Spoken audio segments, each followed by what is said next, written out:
everyone, we all know that a computer is an electronic device that can store up and work with large amounts of information. A computer is made up of five elements, namely the personnel, data, hardware, software, and procedures. Now we'll be focusing on hardware and software and how they work together to get the best outcome.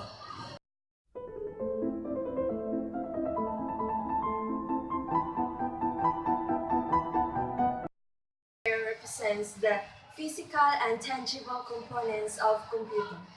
These are components that can be seen and touched.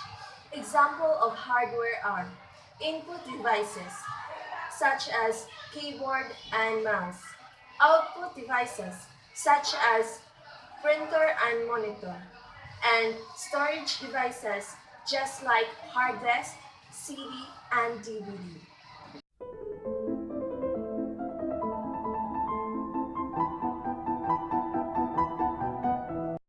Software is a program that enables the computer to perform a specific task, as opposed to the physical component of the system. It acts as an interface between the user and the hardware. There are two main types of software present in the computer system: application software and system software.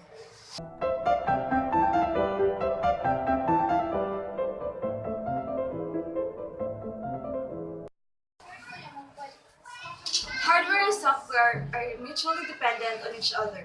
Essentially, computer software controls computer hardware. These two components are complementary and cannot act independently of one another. In order for a computer to effectively manipulate data and produce useful output, its hardware and software must work together. Indeed, hardware and software work together to process the input. And first, computer software has first to be loaded into the computer's hardware and then executed.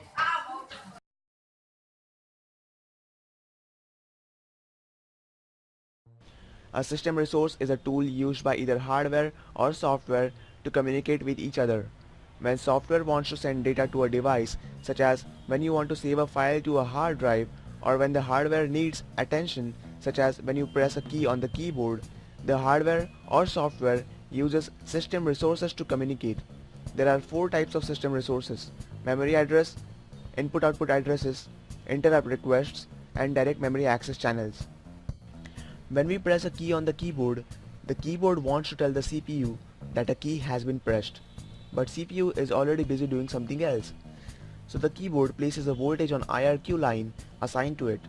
And this voltage serves as a signal to the CPU that the device has a request which needs processing. An operating system relates to memory as a long list of cells that it can use to hold data and instructions, somewhat like one-dimensional spreadsheet. Think of a memory address as a seat number in a theater. Each seat is assigned a number regardless of whether someone is sitting in it. The person sitting in a seat can be data or instructions, and the OS does not refer to the person by the name, but only by the seat number. For example, the operating system might say, I want to print data in memory address 500. These addresses are most often displayed on the screen as hexadecimal number in segment offset form.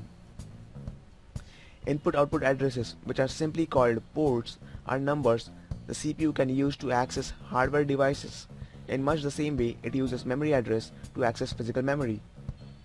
The address bus on the motherboard sometimes carries memory addresses and sometimes carries input-output addresses. If the address bus has been set to carry input-output addresses, then each hardware device listens to this bus.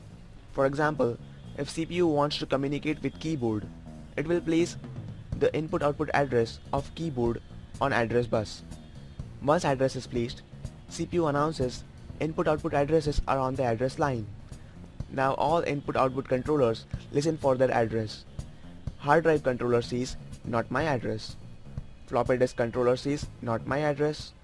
But keyboard controller says, it's mine, I will respond. Input-output address lines on a bus work much like an old telephone party line. All devices hear the addresses, but only one responds.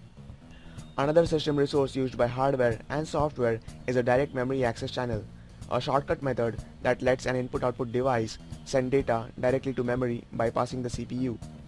Some devices such as the printer are designed to use DMA channels and others, such as the mouse, are not.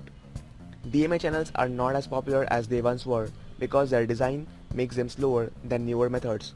However, slower devices such as floppy drives, sound cards and tape drives may still use DMA channels.